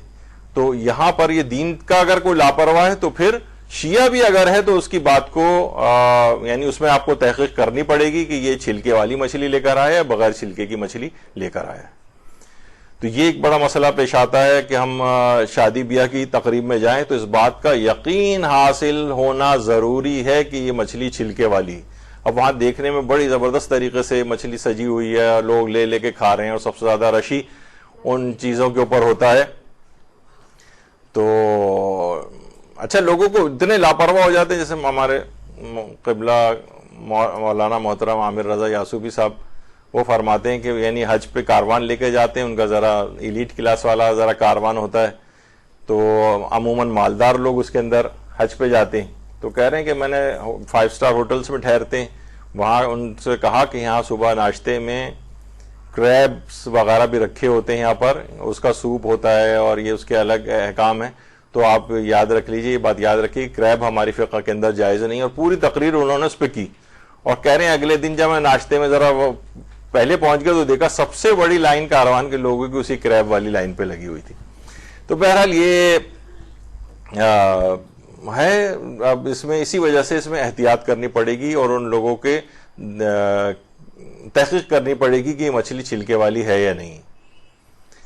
اچھا, ایک یہ بھی ایک ویسا مسئلہ ہے کہ عام طور پہ کیا مچھلی کو بس کیا بے ہوش کر کے اس کا شکار کرنا جائز ہے؟ اس کے بھی احکام ہیں ویسے, لیکن ہم اس کی تفصیل میں نہیں جا رہے. بعض اوقات ایسی چیزیں پانی میں ملا دی جائیں جس سے وہ مچھلی بے ہوش ہو جائے, یا مثلا جانور کے سلسلے میں بھی آتا ہے کہ کیا جانور کو بے ہوش کر کے اس کو ذبح کیا جا سکتا ہے یا نہیں. تو اس میں علماء نے کہا کہ ہاں جی ہاں, اس کی اجازت ہے, البتہ اس طرح سے بالکل وہ نہ ہو جائے کہ وہ اسے ذبح بھی کر رہے ہیں تو ہلکی سی بھی وہ نہ اپنے پاؤں کو ہلا سک رہا ہے نہ اپنی دم ہلا سک رہا ہے, اتنا بالکل کوما میں چلا گیا, تو یہ صحیح نہیں. لیکن عام طور پر ویسے ہی جو اس کو بے ہوش کر کے بھی اس کا شکار کیا جا سکتا ہے مچھلی کا, یعنی مچھلی بے ہوش ہو جائے پھر اس کے بعد اس کو باہر نکال لیا جائے تو اس سے فرق نہیں پڑتا ہے کوئی. اچھا, اب حلال مچھلیاں کون کون سی ہیں؟ دیکھیں, آغا سیستانی نے الفقہ للمقتربین, یا اس میں کچھ تصویروں کے ساتھ کچھ مچھلیوں کا ذکر کیا ہے.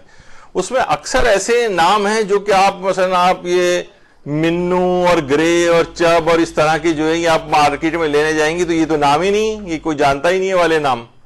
تو یہ بہت زیادہ اس میں جو نام اگرچہ انہوں نے دیے بھی ہیں تصویروں کے ساتھ, تصویریں بھی ہر مچھلی کی تقریباً ایک ہی جیسی ہوتی ہیں. تو یہ لسٹ میرے اعتبار سے اتنی زیادہ سوائے چند ایک نام ایسے ہیں جو ذرا اس میں معروف ہیں, ورنہ اور کوئی نام ایسا نہیں. اب ہم دیکھتے ہیں کہ کون سی وہ چھلکے والی مچھلی جو ہونی چاہیے. تو اس میں ایک تو ہے پاپلیٹ مچھلی, جسے پومفریٹ کہتے ہیں, یہ جائز مچھلی, یہ حلال مچھلی ہے. اچھا, اس میں بھی بلیک پاپلیٹ ہوتی ہے یا پومفریٹ اور وائٹ بھی ہوتی ہے اس کے اندر, اس پہ بھی ہلکے ہلکے چھلکے اس کے اوپر ہوتے ہیں, تو یہ اس کو بھی کھانا جائز ہے. یہ حلال مچھلیوں کی میں وہ والے نام اب لوں گا کہ جو کہ یہاں عام طور پر رائج اور معروف ہیں, اور جو زولوجی والے کے اعتبار سے جو نام ہیں, سائنسی نام ہیں, وہ بیکار بھی ہیں اس لحاظ سے, نہ وہ کوئی مچھیرا جانتا ہے, نہ کسی سے پوچھیں گے تو وہ کہے گا پتہ نہیں کون سی مچھلی کہہ رہے ہیں. اس طرح سے روہو مچھلی, روہو, اس کے اوپر بھی چھلکے ہوتے ہیں اور یہ بھی اس کو کھانا جائز ہے. یہ روہو کہہ کے آپ مچھلی لے سکتے ہیں. اسی طریقے سے ایک مچھلی ہوتی ہے ہیرا مچھلی. ہیرا مچھلی ریڈ اسنیپر, یہ عام طور پر ریسٹورنٹس وغیرہ کے اندر بھی ہوتی ہے. آپ ان سے پوچھیں گے یہ مچھلی کون سی ہے تو عام طور پر ریسٹورنٹ والے کہتے ہیں کہ یہ ریڈ اسنیپر ہے.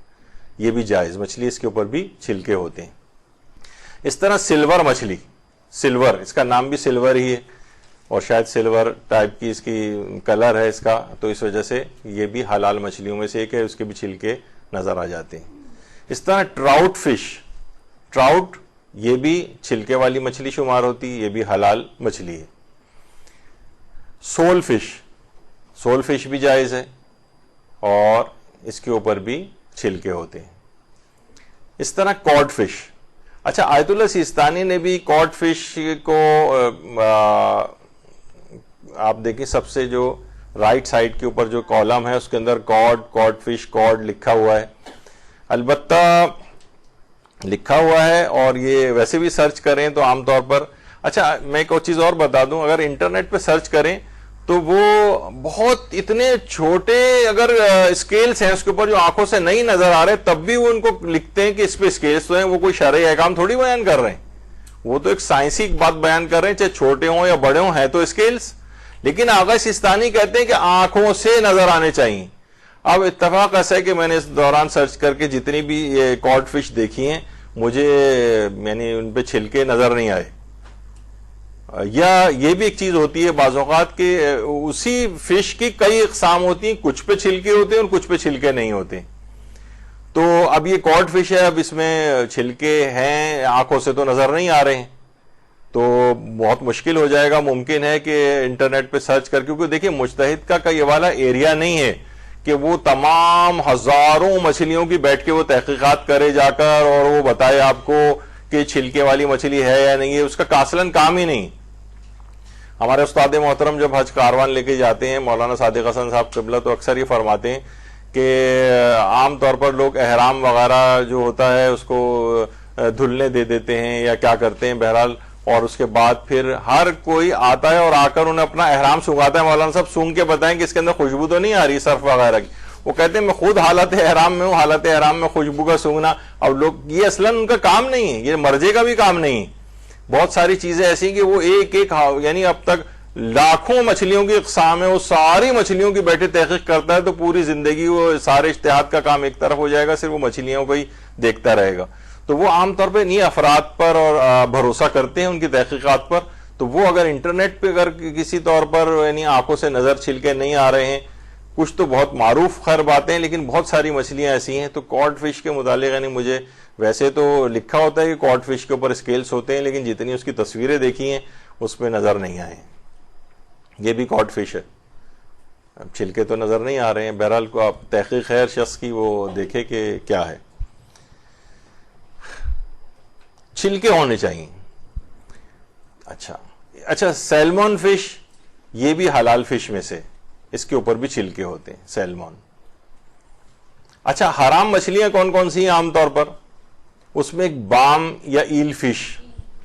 ایل فش یہ عام طور پر اس طرح سے بڑی سی ایک سانپ نما ٹائپ کی ایک مچھلی ہوتی ہے, اور یہ بہت زیادہ یہاں پر استعمال ہو رہی ہے.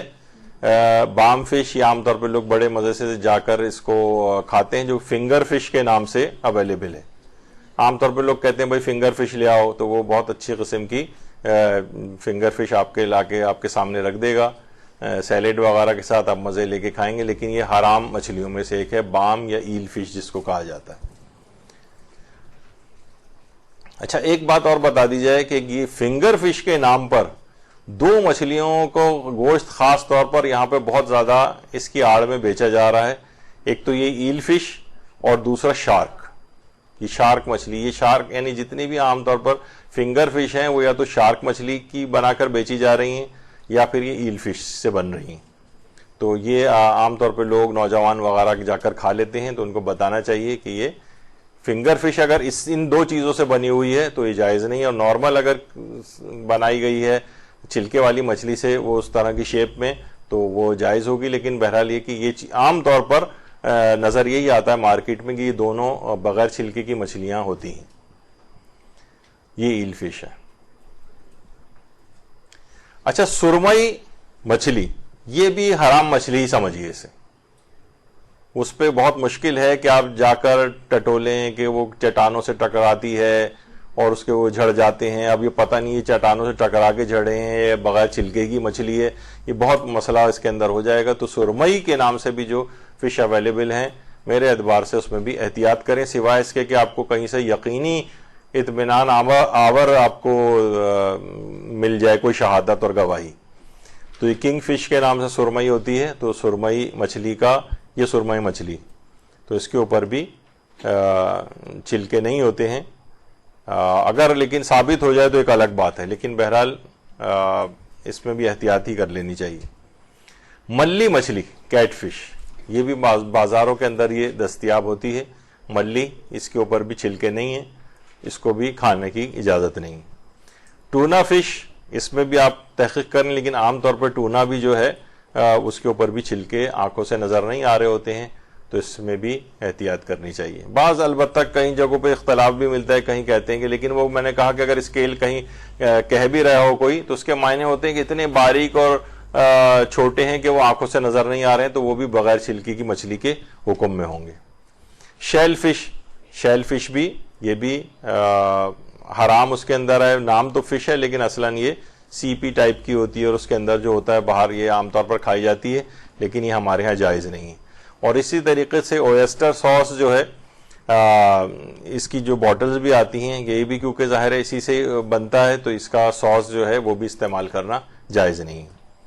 اچھا فش جیلیٹن یہ بھی عام طور پر بہت سی جگہوں کے اوپر اس کے اندر بھی یہی ہے کہ مچھلی کے اندر جو جیلیٹن کے الگ احکام ہے کافی تفصیلی, لیکن فش جیلیٹن کی حد تک یہ ہے کہ وہی والی چیز اس کے اندر بھی ہوگی کہ اگر وہ چھلکے والی مچھلی کی فش جیلیٹن ہے تو اس کو استعمال کرنے کی اجازت ہے, اور چھلکے والی مچھلی کی جیلیٹن نہیں ہے یا پتہ ہی نہ چلے کہ یہ چھلکے والی مچھلی کی جیلیٹن ہے یا بغیر چھلکے کی, اس کو بھی استعمال نہیں کر سکتے کیونکہ فش جیلیٹن کس طرح سے کیپسول فارم کے اندر بھی آتی ہے اور بہت سے لوگ اس کو کھاتے ہیں.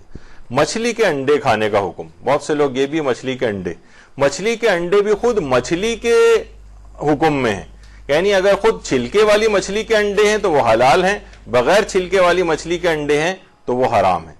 تو چھلکے والی مچھلی اس کا اطمینان ہونا چاہیے کہ انڈے جو آپ کے سامنے آئے ہیں چھلکے والی مچھلی کے, اگر آپ کو کچھ پتہ نہیں چل رہا ہے تو پھر ان انڈوں کو بھی مچھلی کے نہیں کھا سکتے اگر آپ کو پتہ نہیں ہے.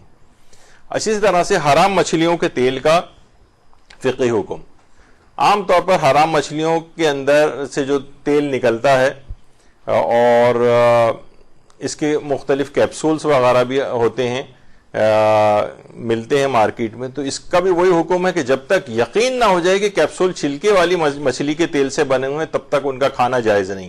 اور اکثر کے اوپر سوائے اس کے کہ جیسے کارڈ لیور آئل وغیرہ کے کیپسول ہوتے ہیں تو اس پہ کارڈ مچھلی آپ کو پتا ہے کہ جیسے ابھی اس سے پہلے ذکر ہوا بالفرض اگر وہ آپ کے نزدیک ثابت ہو جاتی ہے چھلکے والی تو ٹھیک ہے, آپ کو اطمینان ہے کہ چھلکے والی مچھلی کے ہیں اور اس پر نام بھی لکھا ہوا ہے مچھلی کا تو ٹھیک ہے. لیکن اگر مچھلی کا نام نہیں لکھا ہوا اور اکثر پہ نہیں لکھا ہوتا تو ان مچھلیوں کے کیپسول بھی عام طور پہ ڈاکٹر حضرات پرسکرائب کرتے ہیں اس کو, تو ان کا حالت شک میں کھانا جائز نہیں سوائے اس کے کہ کوئی ایسی بیماری ہو کہ جس میں علاج فقط یہی مچھلی والے کیپسول ہوں اور اس کے علاوہ کوئی اور متبادل حلال نہ ہو آپ کے پاس, اور آپ کو بیماری کے خاتمے کے لیے اسی کا استعمال ضروری ہو تو پھر مجبوری کی حالت میں کھا سکتے ہیں. لیکن عام طور پر ایسا نہیں ہوتا ہے, یعنی ایسا نہیں کہ کسی کی بہت بیماری اسی پر ڈیپینڈنٹ ہو اس کا علاج, تو بہرحال اگر یہ اطمینان نہیں ہے اور اس کیپسولز کے اوپر یہ نہیں لکھا ہوا کہ یہ فش آئل کے جو کیپسولز ہیں یہ چھلکے والی مچھلی کے ہیں یا بغیر چھلکے کی مچھلی کے ہیں تو پھر اس کا استعمال حالت شک میں جائز نہیں ہوگا. علاج کے لیے میں نے کہا کہ علاج کے لیے اگر بہت ضروری ہے, ایک تو یہ کہ ویسے ہی ڈاکٹر صاحب ذرا طاقت کے کچھ لکھ دیں, انہوں نے ڈاکٹر صاحب نے یہ لکھ دیا, اب یہ اس میں شمار نہیں ہوگا, یعنی یہ کوئی آپ کی ایسی ضرورت نہیں ہے کہ جو مجبوری کی کیفیت میں آئے. ہاں اگر علاج کوئی ایسا ہو جو اسی پر موقوف ہو, لیکن ابھی تک بہرحال میں اپنے طور پر تو یہ کہوں گا کہ ایسا کوئی نہیں ہے کہ علاج بس اسی مشکوک مچھلی کے آئل کے کیپسول کے اوپر ہی اگر ہے, یہ عام طور پر ایسا نہیں ہوتا. لیکن کوئی ایسی خاص بیماری ہے واقعی بہت ضرورت ہو گئی ہے اور اس کا کوئی حلال متبادل نہیں ہے تو پھر ایک الگ بات ہے, پھر کھا سکتے ہیں. اومیگا 3 فیٹی ایسڈز اس کے اندر ہوتے ہیں تو لوگ عام طور پر اس کو لکھتے ہیں. تو طاقت کے لیے دیگر متبادل بھی ہیں, حلال متبادل ہیں, کیونکہ بہت ساری یہاں پر وائٹامنز کی بھی ایسی ہیں کہ اس کے اندر جیلیٹن بھی ہوتا ہے. اچھا جو بڑی بڑی کمپنیاں ہیں خاص طور پہ جو بیرون ممالک سے لوگ بہت سے وائٹامنز وہاں لے کے آتے ہیں اس میں جیلیٹن لکھا ہوتا ہے, تو اس پہ یہ نہیں لکھا ہوتا ہے جیلیٹن کہاں سے ڈیرائیو ہوا ہے. اگر پلانٹ جیلیٹن ہے وہ تو ویسے ہی جائز ہے, لیکن اگر کسی اینیمل سورس سے وہ جیلیٹن ہے تو ایک صاحب نے میرے ایک رشتہ دار تھے, انہوں نے باقاعدہ اس کمپنی کے ڈائریکٹر کو ہی فون کر لیا جو باہر والی کمپنی تھی اور وہاں جھوٹ نہیں بولتے, تو انہوں نے بتایا بہت, میں اس وائٹامن کا نام نہیں لوں گا, بہرحال وہ غلط ہو جاتا ہے نام لینا, لیکن بہت ہی مشہور ایک باہر سے آنے والا ایک وائٹامن ہے جو لوگ اکثر وہاں سے لے کر آتے ہیں, یعنی ملٹی وائٹامنس کی ہیں, اس کے اندر اس میں جیلیٹن لکھا ہے. جب تحقیق کی تو اس نے بتایا ڈائریکٹر نے وہاں کے کہ اس میں پورک جیلیٹن ہے, سور والا. تو بہرحال یہ ایک بہرحال طاقت کے استعمال کے لیے تو نہیں. اچھا البتہ فش آئلز بہت سے ایسے ہیں جو ایکسٹرنل یوز کے لیے ہوتے ہیں, وہ اگر بغیر چھلکے کی مچھلی کے بھی ہیں لیکن جسم پہ مالش کرنے کے لیے، مساج کرنے کے لیے، اور کہا جاتا ہے کہ ہیئر جو بالوں کی جو گروتھ ہوتی ہے اس کے لیے فش آئلز جو ہیں وہ سر میں اگر لگائے جائیں تو بہت اچھی ہیئر گروتھ ہوتی ہے اور بڑے ریکمینڈڈ ہو رہے ہیں آج کل. تو بہرحال اگر فش آئل جسم پہ آؤٹر اس پہ لگانے کے لحاظ سے ہوں تو وہ اس کا استعمال جائز ہے. وہ پاک بھی ہیں اور اس کو لگا کے نماز وغیرہ بھی پڑھی جا سکتی، کپڑے پہ بھی لگ جائے تو مسئلہ نہیں ہے، چاہے وہ بغیر چھلکے کی مچھلی کے کیوں نہ ہو آئلز. دواؤں سے پہلے البتہ اتنا ضرور ہے، وہ تو انہوں نے خیر تحقیق کر لی اس کی، لیکن اگر یہ کہ دواؤں کے استعمال کوئی بھی ہمارے سامنے ملٹی وائٹامن آیا اور ہم سارے انگریڈینٹ بیٹھ کے پڑھنا، یہ ہم پر واجب نہیں ہے. لیکن اگر کوئی چاہے کہ بھئی میں مشکوک چیز بھی کیوں استعمال کروں، تقوی کا ایک مرحلہ یہ بھی ہوتا ہے انسان مشکوک چیزوں سے بھی اجتناب کرے، تو پھر چاہے تو وہ تحقیق کر سکتا ہے. اب تحقیق میں اسے پتہ چل گیا کہ کوئی نجس چیز اس میں ملائی گئی ہے تو ٹھیک ہے، پھر اس کو استعمال نہ کرے. اور لیکن یہ خود اصلاً آپ پر واجب نہیں ہے کہ آپ اس کے سارے انگریڈینٹس بیٹھ کے پڑھیں اور اس میں دیکھیں کہ بس دوا آپ کے سامنے ہے، وائٹامن آپ کے سامنے ہے، آپ نے لے کے کھا لیا، آپ پہ کوئی گناہ نہیں. لیکن یہ کہ تحقیق کرنا یہ آپ کے لیے لازمی نہیں ہے کہ اس میں کوئی نجس یا حرام چیز شامل ہوئی ہے. اچھا، اب ایک مسئلہ ایک اور آتا ہے کہ جس تیل میں بغیر چھلکے کی حرام مچھلی تلی جائے، کیا اسی تیل میں چھلکے والی مچھلی تل کر کھائی جا سکتی ہے؟ کیونکہ ہم بہت سے ہم دیکھتے ہیں کہ ایک ہی کڑھا ہوتا ہے، اسی کے اندر وہ پہلے اس نے یعنی بغیر چھلکے کی مچھلی بھی تلی، پھر اسی میں چھلکے والی، وہ تیل تو ایک ہی ہوتا ہے. تو اس سے علماء یہ فرماتے ہیں اس میں مجتہدین کہ اس سے فرق نہیں پڑتا ہے، اور ایک ہی کڑھاؤ کے اندر اگر دونوں مچھلیاں تلی جائیں لیکن ہم جو ہے وہ چھلکے والی مچھلی کھا رہے ہوں تو ہمارے لیے اس کا استعمال جائز ہے. کیونکہ اصلاً ابھی آگے چل کر آئے گا کہ مچھلیاں جو ہے مردار کے حکم میں نہیں ہوتی، یہ نجس نہیں ہوتی، مری ہوئی. یعنی اگر وہ حرام مچھلی بھی ہے بغیر چھلکے کی اور وہ اسی کڑھاؤ کے اندر تلی جا رہی ہے جس میں حلال مچھلی تلی جا رہی ہے، تو ایک ہی اس کی وجہ سے یہ، کیونکہ وہ نجس نہیں ہے اس وجہ سے وہ حلال چھلکے والی مچھلیوں کو بھی نجس نہیں کرے گا، اور اسی کڑھاؤ سے تلی ہوئی چھلکے والی مچھلی ہم کھا سکتے ہیں. اچھا، مچھلی کے شکار کا فقہی حکم. دیکھیے، مچھلی کا شکار ظاہر جائز ہے، مچھلی کا شکار، لیکن ایک ہوتا ہے اس کو کہا جاتا ہے ایسی تفریحاً شکار کرنا. ہمارا کوئی بھی دل اس کا نہیں ہے کہ ہم مچھلی کو نکالیں، اسے پکا کر کھائیں. کھانے کے لیے ہم شکار نہیں کر رہے، بس ایسی مچھلی پکڑ رہے ہیں. اس کو کہا جاتا ہے صید لہوی. یہ ایک بڑا معرکۃ الآراء فقہی حکم ہے، مراجع میں اختلاف بھی ہے کہ ہم اگر کسی کا مچھلی کھانے کا کوئی پروگرام نہیں ہے اور وہ فقط صرف اور صرف ایسے ہی تفریحاً جو ہے وہ مچھلی کا اس انداز سے شکار کر رہا ہے، بس لوگ گئے نوجوان ڈال کے بیٹھے ہوئے ہیں، مچھلی نکال کر پھینک دی، کھانا وانا ہے نہیں، تو مجتہدین کا ایک گروہ کہتا ہے صید لاہوی حرام ہے، یہ حرام ہے. جیسے آقا خوئی اس بات کے قائل تھے کہ یہ حرام ہے. کچھ علماء ایسے ہیں کہ اچھا صید لاہوی کو رہبر معظم بھی جو ہے وہ حرام کہتے ہیں، یعنی اگر فقط صرف یہ کھانا وانا نہیں، ہاں اگر آپ نے اس کے بعد نکالا اور ان کو پکا کے کھا لیا تو پھر یہ حرام نہیں ہوگا. لیکن آقا سیستانی فرماتے ہیں صید لاہوی حرام نہیں ہے. یعنی اگر آپ کو اس طرح سے صرف مچھلی کا تفریحاً شکار کرے اس کے بعد مچھلی پھنس جائے پھر نکال کے پھینک دے اس کو، تو یہ کام حرام نہیں ہے.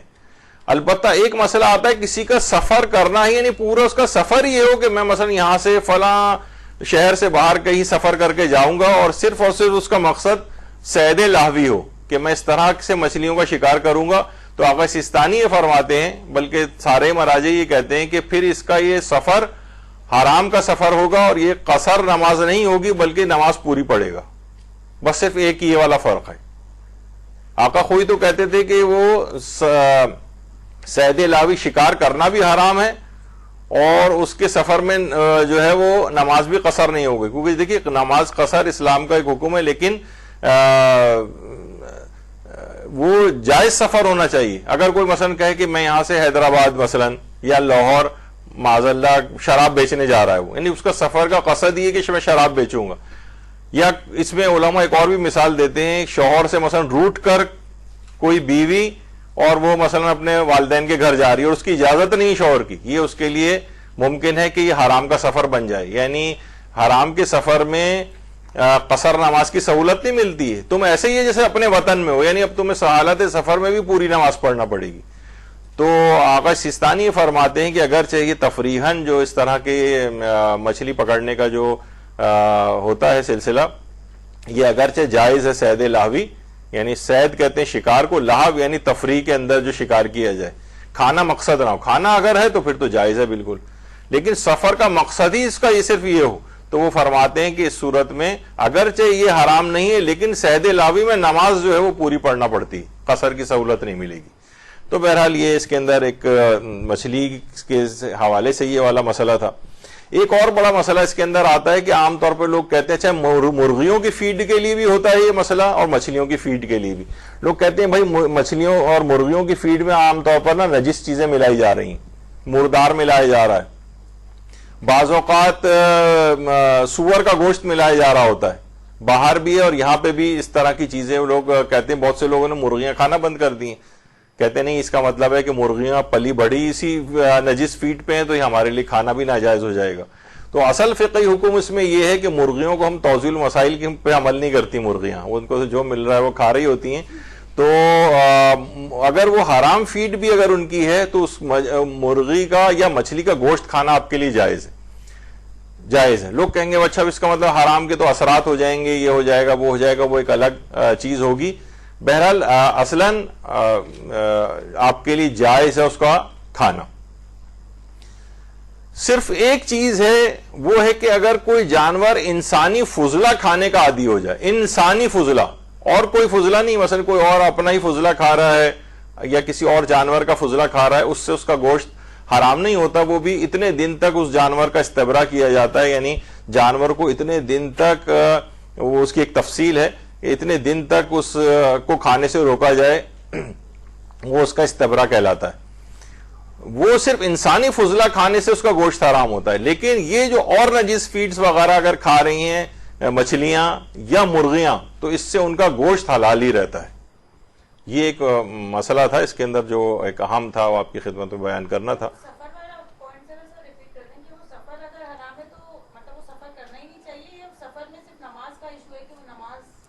وہ کہتے ہیں کہ شکار کا مسئلہ الگ ہے اور سفر کا مسئلہ الگ ہے. یعنی سفر اگر حرام کا سفر بھی ہے تو بھی آپ کو سفر حرام کا سفر ہو، سارے مراجع کہتے ہیں صید لاہوی میں نماز کو پورا پڑھنا پڑے گا، قصر کی سہولت نہیں ملے گی. تو اب میرا خیال ہے وہ اس وجہ سے کٹا رہے ہیں کہ مولانا محترم تشریف لے آئے. آج کا نسبتاً مختصر تھا، لیکن انشاءاللہ اگلی نشست میں ہم باقی جو پہلو، اگرچہ مچھلیوں کے میں نے کہا کہ کام مکمل نہیں ہو سکے ہیں، لیکن انشاءاللہ اگلی نشست میں کوشش کریں گے، ورنہ اس کے بعد ایک اور نشست اور قرار پائے گی. وصلی اللہ علی محمد وآلہ الطیبین الطاہرین.